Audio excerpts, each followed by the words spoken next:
Hey, good morning. This is Charles. Appreciate you coming back to the podcast. Today, I wanted to talk about a couple things. Sorry about the intro. Um, but I'll start off with this question here. Have you ever wondered? Have you ever really wondered how cameras work?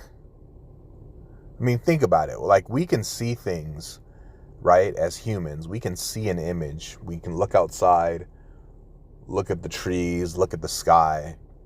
But how is that reproducible? How are we able to actually create that?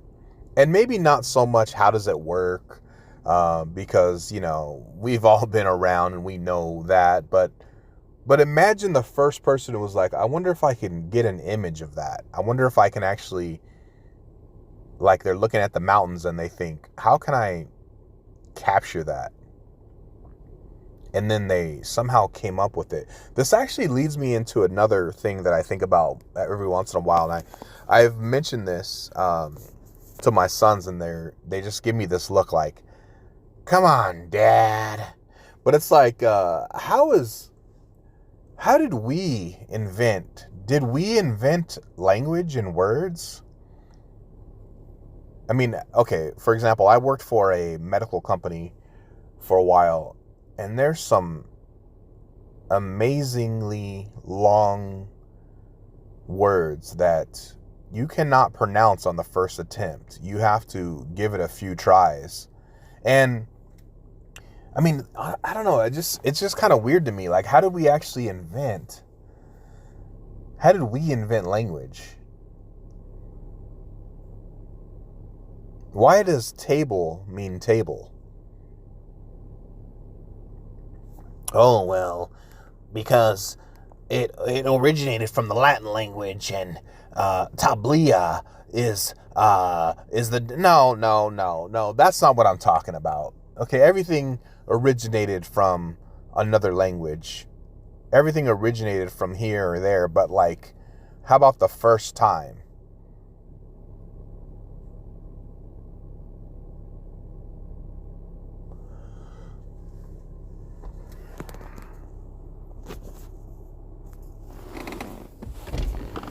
I hope you don't mind me taking liberties and walking on your grass and everything over here. So, No, I don't mind. I don't mind. always, it's kind of hard to get to some of this stuff. So, Oh no, it's all good. okay. Yeah, no worries.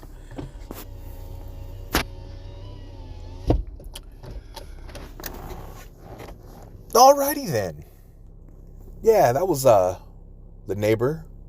Um I just let it record. What was I saying? Um wow.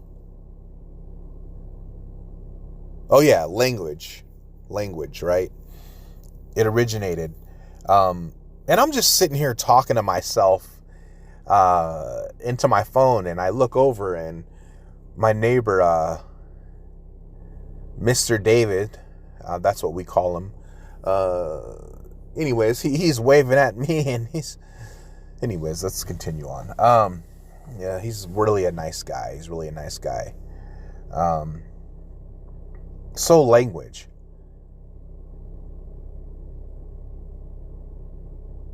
You know what? Okay, I think that's enough on that topic. I don't really think this isn't really going as well as maybe I thought it would, but I'm just going to keep it rolling. Okay. So the next thing that I wanted to talk about is, all right, here's the truth. I don't know what I'm doing here. I really don't know what I mean here. I don't mean like here, like on this earth or in this world. I mean like on this podcast, on this particular episode. I'm literally just trying to come up with something to talk about, and it's actually really challenging. So I'm stumbling. I'm like walking through like it's like a garage, and you're trying to turn the light on, but the light doesn't work, and so you're trying to stumble through it. And that's what we're doing here. But I'm just going to keep this rolling. I'm going to try to make it to the 7-minute mark. There are other things that have been in my mind, like the idea of discipline, the idea of procrastination. I heard a quote recently that said, procrastination is the opposite of discipline. Procrastination is the opposite of discipline. And I know for me, like, if I really think about it, I feel like I have like a million things on my list that I need to do. Million. 2 million. All right, we're going to have to wrap this up because it's time to get going.